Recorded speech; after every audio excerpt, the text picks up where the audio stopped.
Bago tayo magsimula sa kwento, gusto ko muna magpasalamat sa pagbibigay ng 50 gold royal ni James Moore, at sa nag-send ng 5 pesos sa GCash, maraming salamat po. Kung gusto nyo din magbigay ng kunting tulong sa atin channel, nasa pin comment ang GCash number. Kung wala naman, kahit ang like at comment nyo ay malaking bagay na. Maraming salamat po. Balik sa kwento. Mabilis na tinipon ni Roland ang lahat. Ang biglaang balita ay sumire sa kanyang mga plano, na pumipilit sa kanila na paikliin ang kanilang opens iba. Ang kanyang unang utos ay ang lahat ng tropa ay magsisimulang umatras mula sa banal na lungsod ng paunti-unti. Inihayag niya na aalis siya ng mas maaga sa schedule, na naglalayong makabalik sa Neverwinter sa lalong madaling panahon. Ang atmosfera ng silid ay naging tensyonado. Tinanong ng kapitan, ano ang mangyayari sa kaharian ng Dawn? Hindi nagsalita si Andrea, ngunit ang pagkabalisa sa kanyang mukha ay mahirap itago. Tumingin sa kanila si Roland at tiniyak kay Andrea na hindi pababayaan ng Neverwinter ang sinumang kaalyado. Nangako siya na ipagpapatuloy ang plano upang iligtas si Otto. At tungkol naman sa hari ng Dawn, siya at ang kanyang mga tauhan ay magbabayad ng presyo. Tulad ng sinabi ni Roland, ang galit ni Wimbledon ay maaaring mabagal, ngunit hindi kailanman pamalya. Idinagdag niya na hindi ito dapat alalahanin ng unang hukbo, siya na ang bahala pagkatapos ng pulong. Nang matapos ang pulong, hiniling ni Roland kay Andrea na magpaiwan. Ipinaliwanag niya na ang pangunahing puwersa ng unang hukbo ay kailangang bumalik at ipagtanggol ang Neverwinter, kaya kailangan nilang baguhin ng kaunti ang plano. Ngunit sinabi niya sa kanya na huwag mag-alala dahil nakumbinsi niya ang mga mangkukulam ng Tekira na pangalagaan si Anpian para sa kanila. Alam na niya na ang susunod na bahagi ay mahirap. Ang problema ngayon ay kung paano mapanatili ang kaayusan sa kaharian ng Dawn. Wala siyang ibang pagpipilian kundi hayaan ang 3 marangal na pamilya na manguna. Nag-alinlangan si Andrea sandali, pagkatapos ay mabilis na itinuro na kung iyon ang mangyayari, hindi gaanong makikinabang si Roland dito. Tumango si Roland, alam na tama siya. Naiintindihan niya, ngunit sa ngayon, mas gusto niyang huwag magalit sa kanila si Anpian. Bukod pa, ang pagpapanatiling buhay kay Otto ang kanyang pangunahing prioridad. Tulad ng kanyang sinabi dati, hindi pababayaan ni Roland ang sinumang nakapagambag sa Grey Castle. Natigilan si Andrea sandali, pagkatapos ay kitang-kitang nakahinga ng maluwag. Isang ngiti ang sumilay sa kanyang mukha habang sinasabi niya, tama si Lady Edith, si Roland ay talagang isang maawain.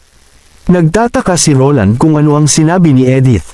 Sa katunayan, bago sila umalis sa kampanyang ito, hinulaan ni Edith na si Roland ay may kikialam para tulungan si Otto. Sa katunayan, si Edith ang nakakumbinsi kay Andrea na magpasya ng napakabilis. Kung wala siya, maaaring hindi sana kumilos ng kasing bilis si Andrea.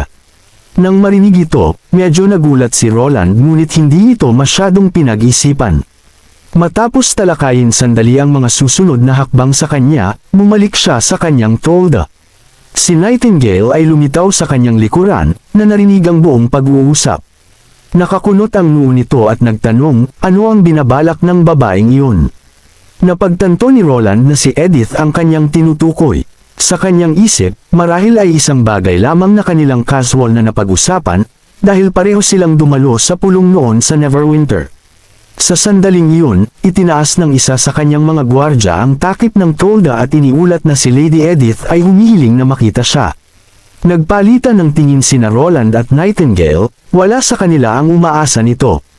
Tumango si Roland at itinaas ang kanyang tasa ng tsaa, habang tinitingnan siya ni Nightingale nang may pag-uusisa.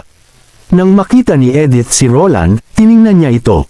Nang pumasok si Edith sa tolda, sumaludo ito bago dumiretso sa punto. Gusto niyang muling pag-isipan ni Roland at itigil ang kanyang pakikialam sa kaharian ng Dawn. Nakakunot ang noo ni Roland na nagsasabi sa kanya na kung mayroon siyang mga alalahanin, dapat niya itong inilabas sa panahon ng pulong. Ang pagbabago ng kanyang desisyon ngayon ay magmumukha siyang hindi tiyak. Ngunit nangatuwiran si Edith na ang plano ay maaari pa ring sumulong sa ilang mga pagsasaayos sa plano. Sa ganitong paraan, hindi magmumukhang sinisira ni Roland ang kanyang salita, ngunit sa halip ay ang hindi inaasahang mga pangyayari ang pumilit sa pagbabago ng mga plano. Hindi na mapigilan ni Nightingale ang kanyang sarili at nagpakita sa tabi ni Roland. Tumaas ang boses niya at nagtanong kay Edith, "Edith, ano ba talagang pakay mo dito?" Una, kinumbinsi mo si Andrea na humingi ng tulong sa kanyang kamahalan, at ngayon naman ay sinasabi mong hindi tayo dapat makialam sa mga nangyayari sa Dawn. Hindi man lang kumurap si Edith, para bang inaasahan na niya ang reaksyon na ito. Walang pag-aalinlangan, ipinaliwanag niya, nagbago na kasi ang sitwasyon. Noong una, maaaring lubusang sakupin ni Roland ang kaharian ng Dawn. Pero ngayon, sa pinakamaganda, maaari nating masiguro ang pamilya ni Andrea bilang isang matatag na kaalyado. Sa aking opinyon, mas mabuting hayaang magkagulo ang kaharian ng Dawn. Pagkatapos ng labanan sa lumang banal na lungsod, wala ng lakas o autoridad si Anpion para pamunuan ang kaharian. Naniniwala ako na ang kaharian ng Dawn ay nasa bingit ng pagkakawatak-watek. Hindi nagpadalos-dalos si Roland. Sa halip, itinanong niya, bakit mas maganda ang isang magulong Dawn? Diretsyong sumagot si Edith dahil sa mga mangkukulam. Naguguluhan si Roland, kaya't ipinaliwanag ni Edith. Ang kaharian ng Dawn ay nasa mas magandang posisyon kaysa sa Grey Castle sa maraming paraan. Kung ang mga demonyo ay Cecilicae sa Wolfheart at Eternal Winter, maaari ang mga mangkukulam ay magtutulak sa timog. Kung mananatiling stable ang kaharian ng Dawn, maaaring hindi sila magpatuloy sa paglipat sa Grey Castle. Posibleng sa hinaharap, ang Dawn ay magkaroon ng mas maraming mangkukulam kaysa sa Grey Castle. At iyon ay hindi isang bagay na gusto niya o ng sinuman sa Grey Castle na makita. Sandaling natahimik si Nightingale bago siya nagsalita, hindi ba't mabuti kung lahat ay maaaring mabuhay ng payapa? Ngunit sumagot si Edith ng tanong, naisip mo na ba kung ano ang maaaring mangyari kung maraming mangkukulam ang magising ang mga pambihirang kakayahan sa Dawn? Maaari nilang agad na baguhin ang balanse sa pagitan ng mga kaharian. Sinabi niya sina Anna, Agatha, at Saria bilang mga halimbawa. Sinabi niya na napakaraming mangkukulam sa Neverwinter ang nagtataglay ng mga hindi kapani-paniwalang kapangyarihan. Dahil sa kanila kaya't nangunguna ang Neverwinter sa iba pang mga teritoryo. Siyempre, ang pamumuno ni Roland at ang kanyang kaalaman at pananaw ay walang kapantay. Ngunit paano ang hinaharap? Walang nabubuhay magpakailanman, kaya't makalipas ang 100 taon, ang kaalamang iyon ay kalaunan ay kakalat sa labas ng Neverwinter. At ang mga mangkukulam mula sa unyon ng mga mangkukulam ay tatanda at mamamatay. Ngunit paano kung ang kaharian ng Dawn ay makagawa ng isang mangkukulam na hindi mapapalitan? Ang mesa ay babaligtad, at kung gayon, maaaring matagpuan ng Grey Castle ang sarili na nahuhuli. Nagsimulang pumalakpak si Roland, na malinaw na impressed. Iyan ay isang napakatalinong deduction, sabi niya, na talagang nagulat sa foresight ni Edith. Ngunit sa kabila ng kanyang pananaw, hindi niya babawiin ang mga utos na ibinigay na niya. Gulat na gulat si Edith at magsisimula pa sana siyang makipagtalo nang putulin siya ni Roland. Alam niya ang kanyang sasabihin, marahil ay katulad ng isang tunay na hari ay dapat unahin ang mga interes ng kaharian higit sa lahat. Ngunit may isang bagay na kulang sa kanya, huminto siya sandali na may nakakahawang ngiti sa kanyang mukha. Sinabi niya sa kanya na ang mundong ito ay may iba pang mga uri ng pinuno, marahil ay ibang uri pa ng sistema ng pamamahala. Tumingin sa kanya si Edith na malinaw na naguguluhan, hindi sigurado kung ano ang ibig niyang sabihin. Tumawa si Roland. Halimbawa, isang taong idealistic sa puso. Mabilis na lumipas ang oras, at di nagtagal ay gabi na. Sa isang maliit at komportableng silid kung saan si Anna ay nakaupo sa isang mesa, nagsusulat ng mga tala. Nakarinig ng ingay, lumingon siya. Nakita niya si Roland, nagtanong siya, tapos na ba ang meeting? Si Roland, na mukhang medyo pagod, ay tumango habang naghuhubad ng kanyang coat. Bumangon si Anna, nagdala ng isang palanggana ng tubig, at nakangiti. Sinabi sa kanya na mag-footbath para makapagpahinga, at pagkatapos ay maaari silang mag-usap. Pagkatapos ay lumuhad siya para tulungan siyang maghubad ng kanyang sapatos at medyas. Sa una, iginiit ni Roland na siya na ang gagawa nito, ngunit sa huli, wala siyang pagpipilian kundi ang sumunod. Ginamit ni Anna ang kanyang kakayahan para painitan ang tubig, at habang ang init ay pumapalibot sa kanyang mga paa, hindi mapigilan ni Roland ang bamantong hininga ng maluwag. Umupo si Ana sa tabi niya at itinanong kung may magandang balita mula sa meeting ngayong araw. Pagkatapos ng lahat, simula nang matanggap nila ang sulat mula sa Neverwinter, si Roland ay walang sandali ng tunay na kapayapaan. Nakasandal kay Ana, ikinwento niya ang lahat ng nangyari sa kanya, at bago pa nila mapansin, gabi na pala. Matapos marinig ang buong kwento, ngumiti si Ana ngunit hindi siya naniniwalang magiging ganoon ang hinaharap gaya ng inihula ni Edith. Tumingin sa kanya si Roland nang may pagtataka. Sandaling nag-isip si Ana, naniniwala siya na kapag natalo ni Roland ang simbahan at nanalo sa banal na digmaan, maaalala iyon ng mga mangkukulam. Ipagmamalaki siya ng mga Tekira Witch, at ang kanyang pangalan ay makikilala sa lahat ng dako, nakasulat sa mga libro at sa buong kasaysayan. Kahit sa hinaharap, si Roland ay magiging isang taong hindi makakalimutan ng sinuman. Sa ganoong uri ng reputasyon, ang iba pang mga Panginoon ay maghahangad na humingi ng kanyang proteksyon, na gustong sumama sa ilalim ng kanyang pamamahala. Marahil sa panahong iyon, walang sino man ang maglalakas loob na sumalungat sa kanyang kalooban. Kahit lumipas ang panahon, marahil 100 taon mula ngayon, ang kontinenteng ito ay maaaring magkaroon lamang ng isang kaharian na natitira, at ang teritoryo ng sangkatauhan ay magsisimulang lumawak muli, na unti-unting ibabalik ang kaluwalhatian ng mga kaharian ng tao libo-libong taon na ang nakalipas. Sumalyap si Ana kay Roland, na tahimik na nakikinig sa buong panahon. Nag-isip siya kung may nasabi ba siyang nakakatawa. Tumugon si Roland sa pamamagitan ng banayad na pagtapik sa kanyang noo, nakangiting sinasabing yun ang ideyang inaasahan niya mula sa kanya. Pagkatapos ay medyo nalito si Ana. Ngunit kung hindi siya sumasalungat sa kanya, bakit tila natutuwa siya sa sinabi ni Edith? Para kay Roland, ang sinabi ni Edith ay nangangahulugan na sumailalim siya sa isang makabuluhang pagbabago mula sa pagiging isang marangal na opisyal tungo sa pagiging isang tunay na politiko.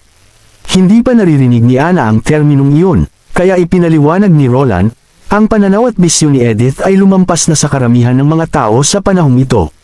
At mayroon pang isang bagay na kanyang pag-unawa sa mga mangkukulam. Kinikilala niya na ang mga mangkukulam ay maaaring magdulot ng mga teknolohikal na pag-unlad at sakupin ang kanilang mga kakayahan bilang isang mahalagang bahagi ng isang mas malawak na estratehiya.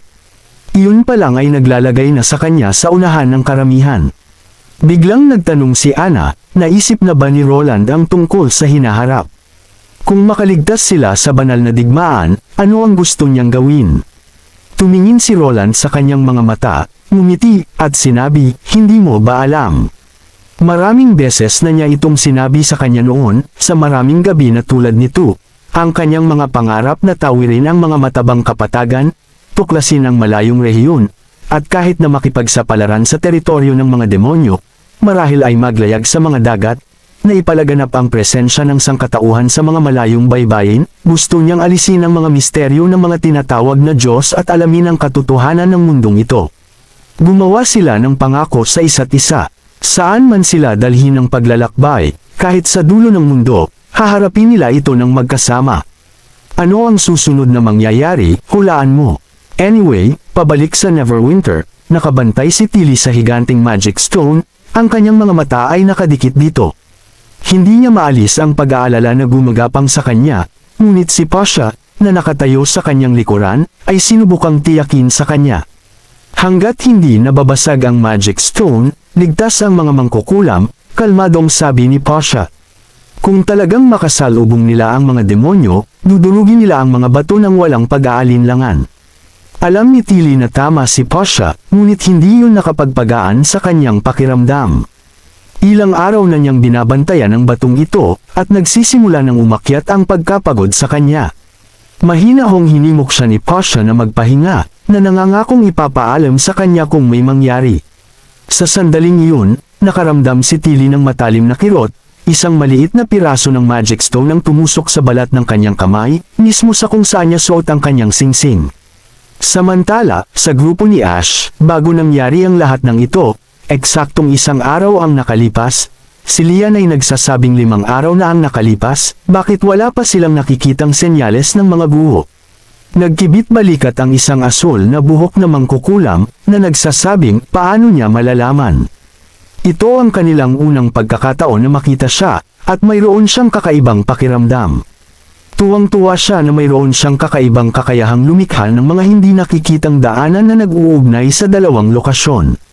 Pabirong sinabi niya, hamukay lang kung saan gusto ni Lian, at siya at ang lahat ay susunod. Nang marinig ang salita, si Lian ay sumagot, na inis.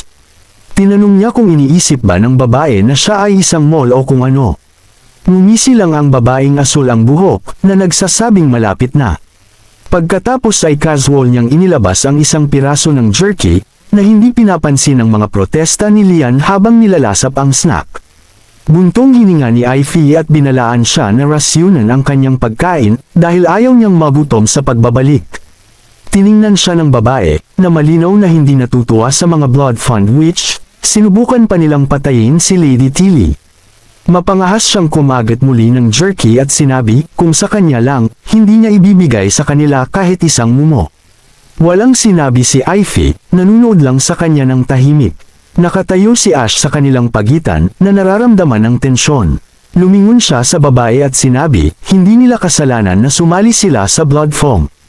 At kung marinig ito ni Tilly na nagsasalita ng ganito, papagalitan siya.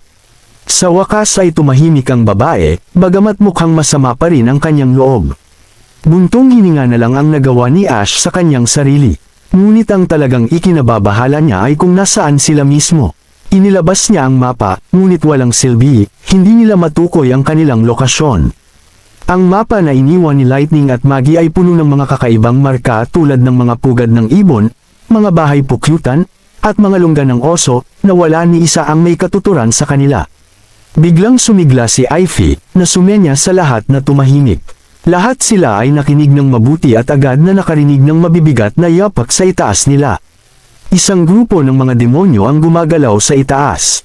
Ang grupo ay nagbulungan sa kanilang sarili, na napagtantong ito ay dapat isang patrol squad. Ang mabuting balita, nangangahulugan ito na sila ay papunta sa tamang direksyon. Ang masamang balita, hindi sila makakita sa labas, na ginagawang imposible na mailagay ang mga magic stone ng tumpak o masukat kung gaano sila kalayo sa mga Tikiri ruins. Tumahimik si Ash, nag-iisip sandali bago nagpasyang nilipad siya sa gabi para tingnan. Ngunit mabilis na nagpahayag ng kanilang mga alalahanin ng iba, ang paglipad ay gagawin siyang madaling target. Kung walang matataguan, para siyang pato na nakaupo lang. Bukod pa rito, nabanggit ni Tilly na kaya lang kontrolin ni Ash ang kanyang lipad ay pataas at pababa. Kung makita siya, halos imposible na makatakas. Sinabi ni Tilly na kapag malapit na sila, ang kailangan lang gawin ni Ash ay umakyat doon at durugan ang batong mahika. Nagtanong si Lian, pero paano kung makita siya ng lumilipad na demonyo? Dahil hindi magagamit ni Ash ang kanyang buong lakas sa hangin. Ngumiti si Ash na nagsasabing may plano siya. Nagpalitan ng nagtatakang tingin ang mga mangkukulam. Nagpatuloy si Ash na nagpapaliwanag na sa kanyang pag-akyat. Ang tanging tunay na banta ay ang higanteng hayop na may mga demonyo sa ibabaw.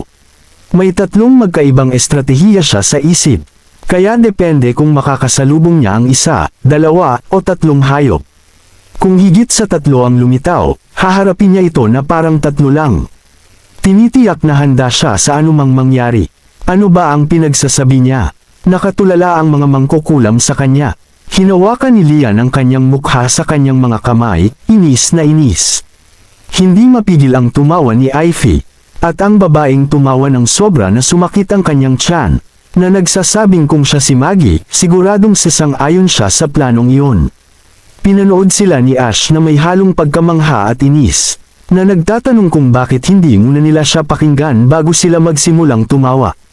Bagamat hindi mapigil ang tuksuhin siya ng babae, na nagsasabing ngayon ay naiintindihan na niya kung bakit palaging gustong sumama sa kanya ni Maggie.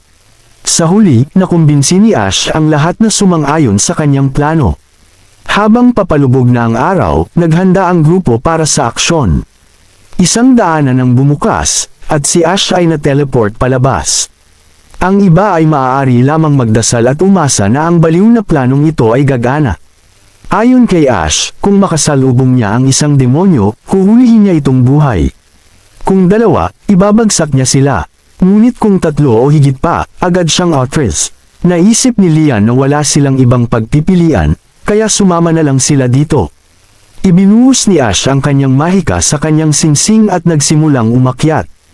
Ang gabi ay napakadilim, tanging ang liwanag ng buwan ang gumagabay sa kanya. Habang tumitingin siya sa paligid, napagtanto niya na walang senyales ng anumang mga guho. Nakapaligid pa rin sila sa kagubatan. Nagkamali ba sila ng lugar? Habang iniisip niya ang kanilang susunod na hakbang, may narinig siya sa malapit. Lumingon siya sa direksyong iyon, ngunit hindi niya ito binigyang pansin. Nakalakbay na sila ng sapat na distansya, ngunit ang maliit na pagkakamali ay naging dahilan upang sila ay mapalayo. Mas malayo sa kanilang target. Bago pa niya maisip ang kanyang susunod na hakbang, nakita na siya ng mga demonyo. Isang balangkas na hayop na may dalang ilang demonyo ang sumugod sa kanya. Walang pag-aalinlangan, kumuha si Ash ng isang batong mahika at dinurog ito, pagkatapos ay sumubsob pababa. Ito ang pinakamasamang senaryo, higit pa sa 3 demonyo. Habang bumabagsak siya sa lupa, isang tunnel ang lumitaw sa kanyang harapan. Ikinross niya ang kanyang mga braso sa kanyang ulo, naghahanda sa pagbagsak, ngunit walang paraan upang bumagal. Sa kabutihang palad, ginamit ni Ethy ang kanyang mga kapangyarihan upang ligtas na mapahinto si Ash, bagamat hindi niya mapigil ang magkomento. Mas mabigat ka kaysa sa inaakala. Mabilis na sinabi ni Ash sa lahat na umatras papunta sa kagubatan. Nagbabala siya na paparating na ang mga demonyo. Pagkalipas ng 3 araw, bumalik ang grupo, ngunit hindi sila mukhang nasa kanilang pinakamagandang anyo. Natutuwa si Tilly na nakita ang lahat na ligtas ngunit hindi mapigil ang lumapit kay Ash. Na nagsasabing hindi siya makapaniwala na ang isang taong nag-aangkin na eksperto sa ilang ay hindi man lang masabi kung alin ang hilaga. Nagsimula siyang tuksuhin ito habang pinupunasan ng dumi sa mukha ni Ash habang tinatanong kung paano niya nahanap ang kanyang daan papunta sa Grey Castle's Royal Capital noon. Nagkibit balikat si Ash na inaalala ang mga araw na iyon. Palaging may mga humahabol mula sa simbahan. Kailangan lang niyang mahuli ang isa at itanong ang 4 na direksyon. Sinubukan niyang baliwalain ang kanilang huling pagkakamali na nagsasabing, kung hindi maglulunsad ng napakalaking atake ang mga demonyo, mapapansin nila ito. Huminto sandali si Tilly bago sumagot, kung walang sapat na pulang hamog, hindi sila makakapaglunsad ng malakihang atake. Ang kailangan nilang alalahanin ay ang biglaang pag-atake mula sa mga demonyo, at sa estratehiya ni Ash, makikita lang nila ang kanilang mga buntot. Ang katotohanan na nakabalik ang lahat ng ligtas ang pinakamahalaga. Ang posisyon na ito ay hindi masyadong masama. Nagpatuloy siya sa pagpapaliwanag na ipinadala na ni Roland ang unang grupo ng mga mangkukulam kahapon, at kasama si Sylvie. Kung siya ay narito, maaari na nilang hawakan ang mga maagang babala at makakuha ng malinaw na larawan ng bilang ng mga kaaway.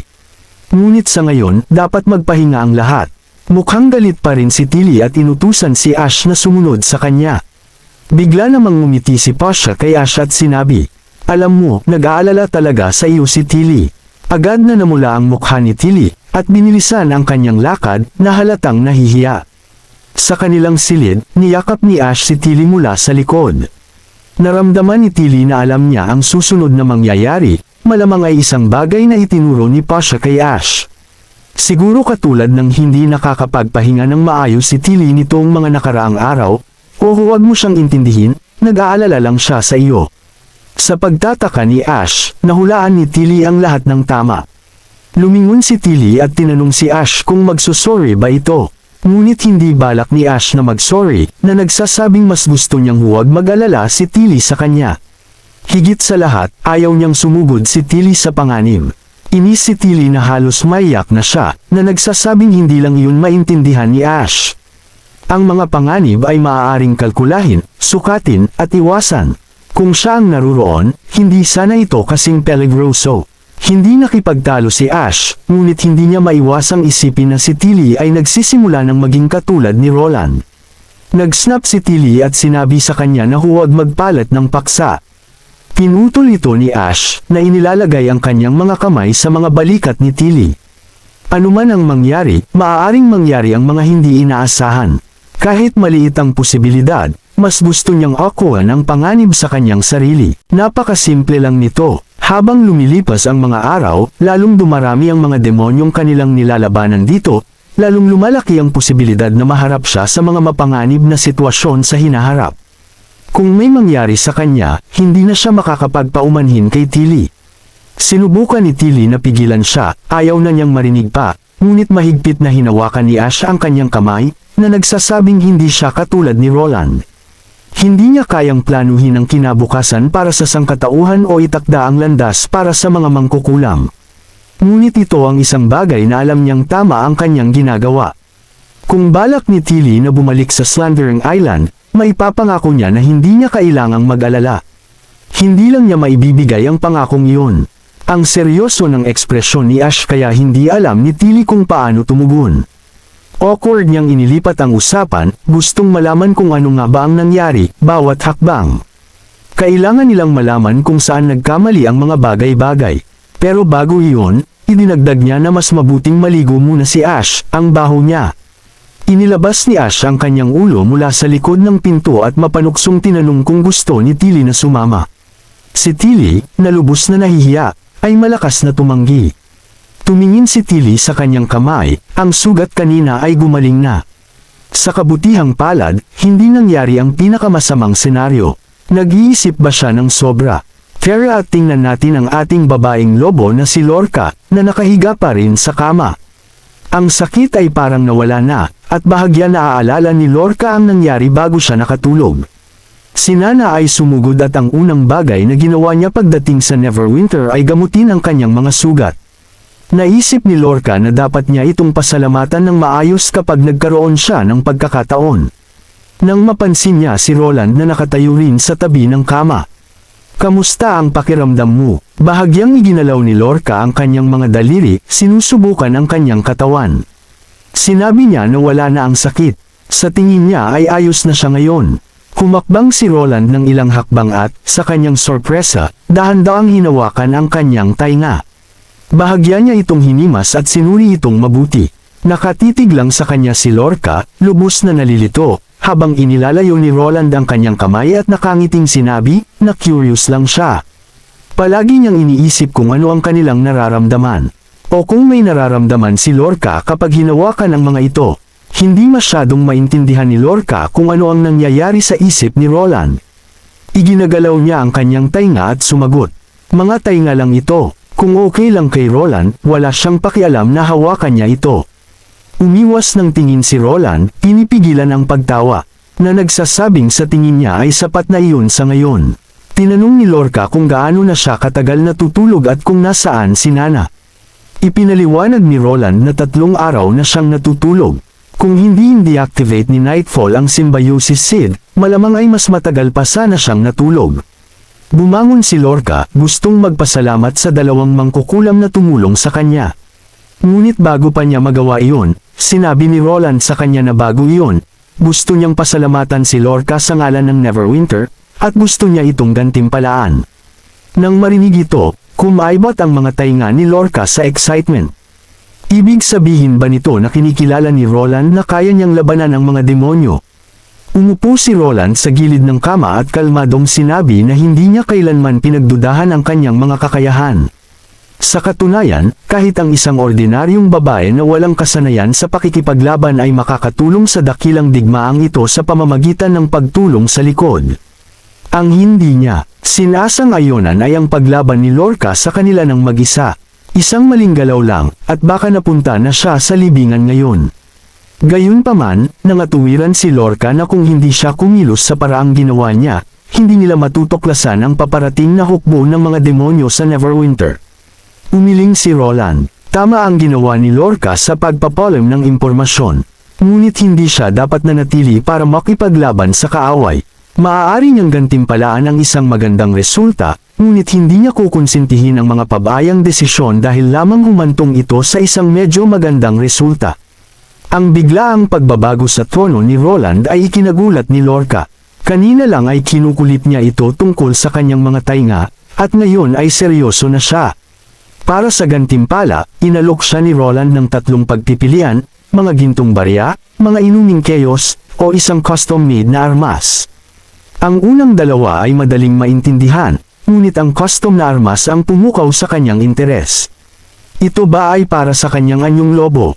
Siguro mga kuko na bakal o mga pangil na bakal, tanong niya. Tumawa si Roland. Lumalabas na hindi pa niya naiisip ang mga detalye, ngunit iniisip niya ang isang baril na lubos na magpapalakas sa kanyang kakayahan sa pakikipaglaban. Nag-isip si Lorca sandali. Sa kaibuturan ng kanyang puso, mas nagtitiwala siya sa kanyang sariling katawan at mga pangil kaysa sa anumang panlabas na armas. Pagkatapos ng maikling katahimikan, itinanong niya kung maaari siyang sumali sa unyon ng mga mangkukulam. Nagulat si Roland sa isang segundo, at nang magsisimula na sana siyang magbiro tungkol sa kung paano niya ito tinanggihan dati, namula si Lorca at sinabing iba na ngayon. Nangatuwiran siya na ang mga gintong barya ay mauubos din sa huli, at ang mga inuming chaos ay mawawala sa lalong madaling panahon. Ngunit ang pagsali sa unyon ng mga mangkukulam ay maaaring maging isang mas mahusay na pangmatagalang pagpipilian. Pagkatapos ng lahat, bilang isang miyembro, makakatanggap siya ng buwanang allowance ng mga gintong barya at mga inuming chaos. Ang naisip na iyon ay nagpayugyug sa kanyang buntot sa excitement. Nang makita ang kanyang buntot na kumikislot, halos mawala ng kontrol si Roland sa kanyang kamay ngunit napigilan ang pagnanais na abutin ito. Nakikinig siya habang nagpapatuloy si Lorca, na nagpapaliwanag na ipinangako na niya na tutuklasan nila ang kagubatan kasama ni Maggie at Lightning. Ang pagsali sa unyon ng mga mangkukulam ay magpapadali sa kanilang mga pakikipagsapalaran, at iyon ang gantimpalang tunay na gusto niya. Ngumiti si Roland at tinanong siya kung nakapagpasya na siya. Tumanggo si Lorca, sabik na pumirma sa kontrata. Sinabi ni Roland sa kanya na hindi siya nagmamadali at pupunta si Wendy mamaya para ipaliwanag ang lahat. Sa ngayon, ipapadala niya ang ilang pagkain mula sa kusina para makapagpahinga siya. Para sa pagpapasalamat kay Nana at sa iba pa, maraming pagkakataon pa. Napansin kung gaano kapagod si Roland, napagtanto ni Lorca na tiyak na pumunta ito para makita siya pagka-uwi niya sa Neverwinter. Habang pinapanood siyang umalis, bahagyang lumaylay ang kanyang mga tainga, at bumagsak siyang muli sa kanyang unan. Nalulumbay sa kanyang mga iniisip, marahil ay dapat niya itong simulang pagkatiwalaan ng kaunti pa. Pagkatapos umalis sa silid ni Lorca, nagtungo si Roland sa bulwagan. Binuksan ng mga gwardya ang pinto, at nang makita siya ng lahat, agad silang tumayo. Lahat ng nangungunang opisyal ng Neverwinter ay narito. Umupo si Roland sa dulo ng mesa at sinenyasan ang lahat na umupo. Ang layunin ng pagpupulong na ito ay direkta lamang dahil hindi hahayaan ng Neverwinter na magtatag ng foothold ang mga demonyo sa Fertile Plains, lalo na malapit sa kanilang mga hangganan.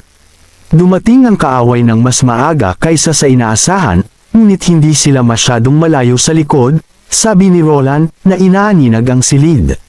Sinabi niya sa kanila na halos pinag-isa na ang Grey Castle, na nangangahulugang maaari na nilang ituon ang lahat ng kanilang pagsisikap sa mga demonyo.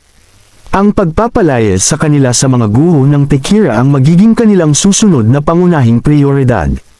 Opo, kamahalan, ang sabay-sabay na tugon ng mga naruroon. Si Wendy ang unang nagsalita. Naniniwala siya na ang pinagmulan ng mga demonyo ay dapat ipaalam sa publiko sa lalong madaling panahon.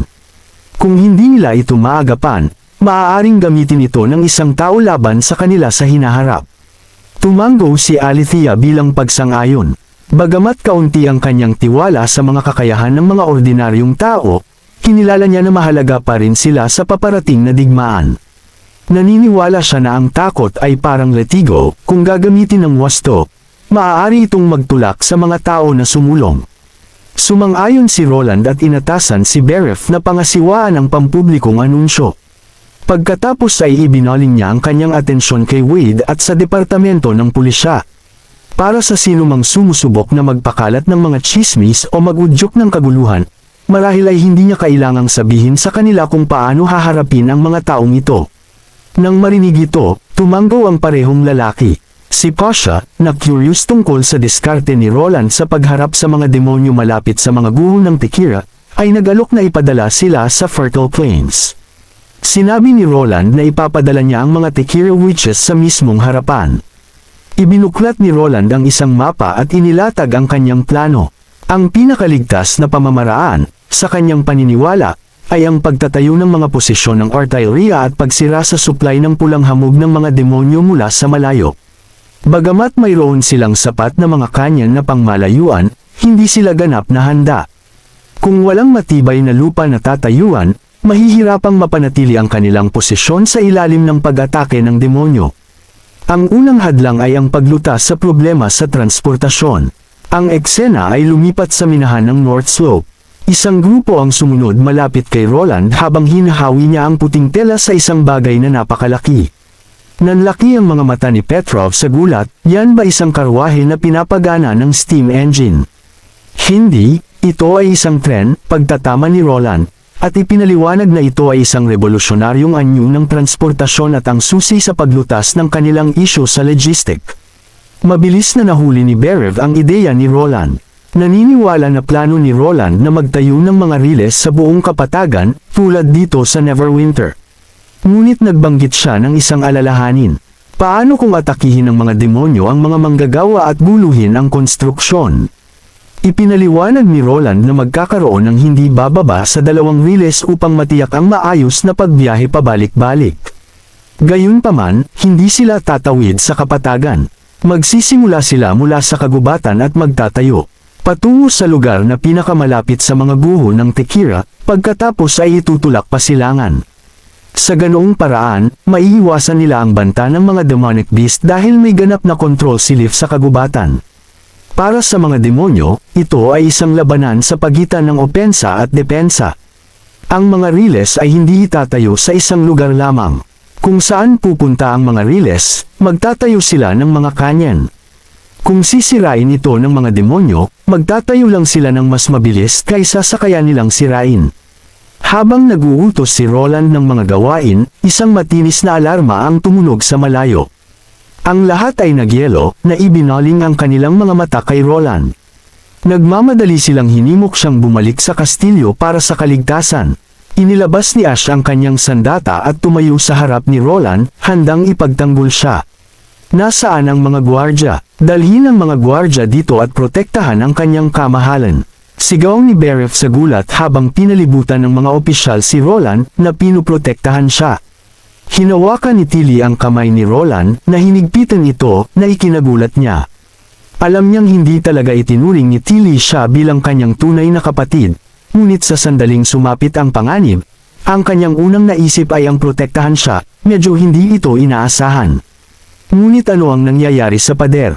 Ang eksena ay lumipat sa mga pader ng lungsod, ang mga mata ni Sylvie ay nakatuon sa papalapit na banta, na binibilang ang 6 na demonyong nakasakay sa mga higanteng hayop na dumadiretso sa kanila. Hindi sila dapat sumasalakay, naisip niya. Hindi ba dapat binabantayan nila ang mga minahan ng Judgment Stone malapit sa mga guho? At naghihintay sa pulang buwan. Bakit sila unang susugod? Mabilis na tumugon ang unang hukbo sa alarma. Ang kapitan ng pader ay sumigaw ng mga utos, na sinasabi sa lahat na maghanda sa labanan. Ang mga kanyan sa pader ay nasa posisyon na, at salamat sa mga teleponong ngayon ay naka-install, mabilis na natanggap ng mga opisyal sa pader ang mga update. Lumingon siya kay Sylvie at tinanong kung anong direksyon patungo ang mga demonyo. Mahuhulaan ba niya kung aling mga kalye ang tatamaan nila? Sinubukan ni Sylvie ang kanyang makakaya upang manatiling kalmado. Hinulaan na maaaring ika-5 kalye o ika-9, marahil kahit ang sentral na plaza. Gayunpaman, mayroon pa ring mga sibilyan doon na hindi pa ganap na inilikas. Inulit ng opisyal ang kanyang pagtatasa sa iba, ngunit biglang sinabi ni Sylvie na maghintay. Ang mga demonyo ay umaakyat, sinusubukan ba nilang lumipad sa ibabaw ng pader? Sa mga pader ng lungsod, sila ay abala na sa labanan.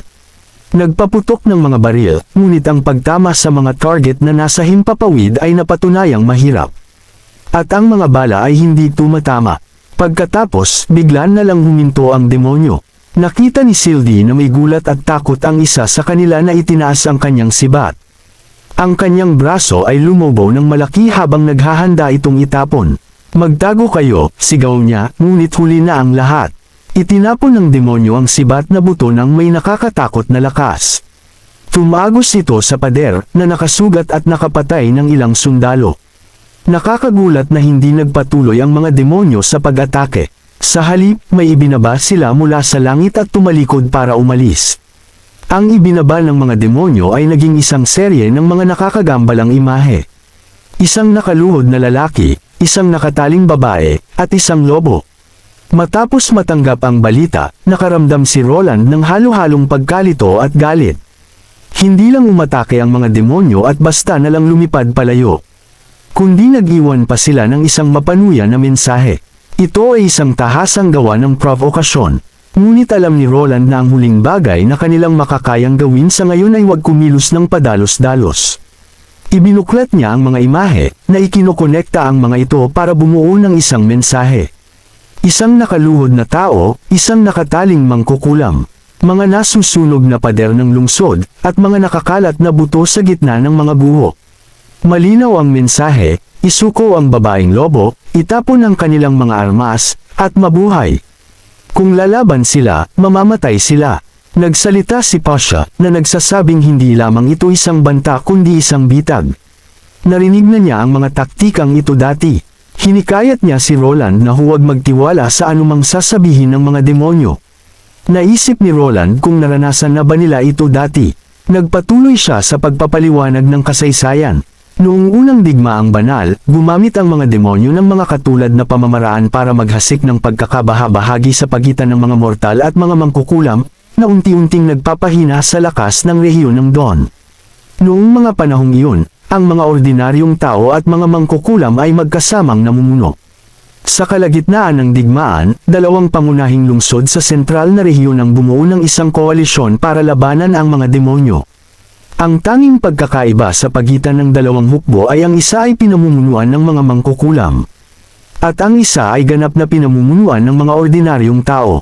Sa panahon ng isang matinding labanan, biglang ipinagkanulo ng pinuno ng mga tao ang mga mangkukulam, na sinalakay sila sa panahon ng pag-urong at ginamit ang mga Judgment Stone laban sa kanila. Ang pagtataksil na ito ay kalaunan ay nakilala bilang ang Twilight Schism. Isang mapait na aral na hindi kailanman malilimutan ng Federation.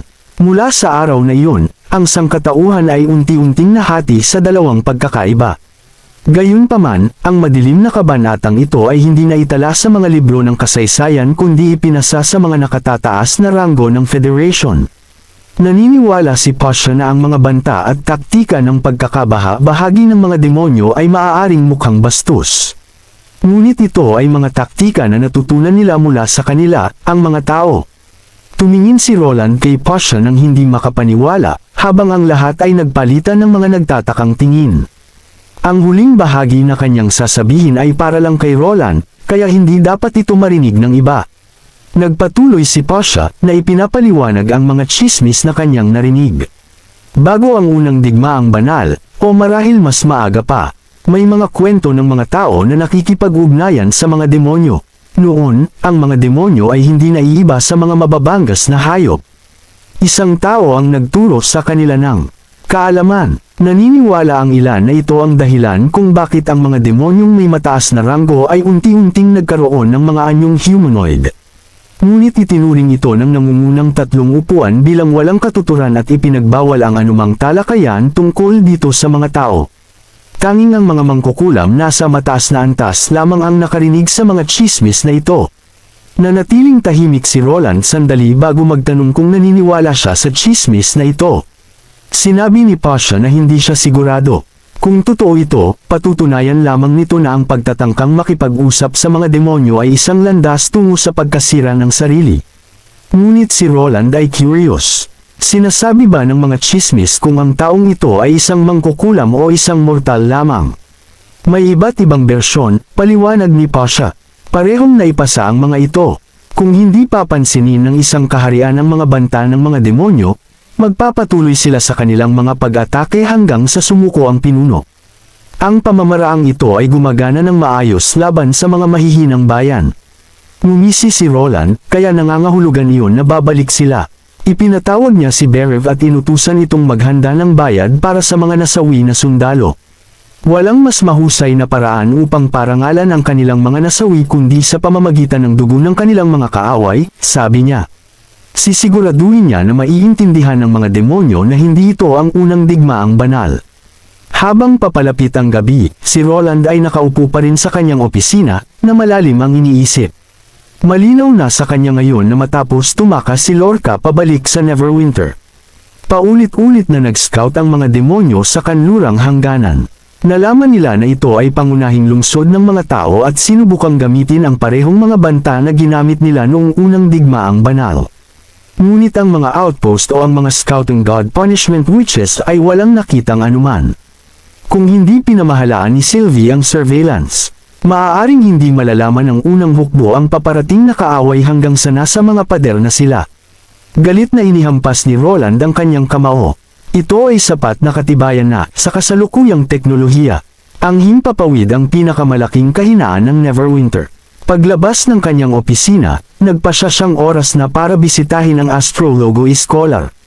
Pagdating ni Roland sa departamento ng matematika, ang matandang scholar ay natuwa na makita siyang muli. Hindi niya mapigil ang purihin ang libro tungkol sa analytic geometry na ibinigay sa kanya ni Roland. Na tinawag itong halos gawa ng Diyos. Nagulat si Roland nang malaman na halos mastered na ng scholar ang karamihan sa nilalaman ng libro. Sa nakalipas na 6 na buwan, bukod sa mga gawain sa pagkalkula na itinalaga ni Roland, ang mga scholar ay abala sa muling pagtatala ng lahat ng mga bituin na kanilang naobserbahan sa nakaraan. Na isinasali ng mga ito sa mga equation. Sa paggawa nito, nagtatag sila ng isang sistema ng koordinasyon sa kalangitan at kinumpirma na ang pulang buwan ay walang senyales ng paggalaw. Sa nalalapit na digmaan, hindi na mahalaga kung kailan bababa ang pulang buwan, kaya naman binigyan ni Roland ang scholar ng isa pang gawain, na binigyang diin na kailangan itong matapos sa lalong madaling panahon.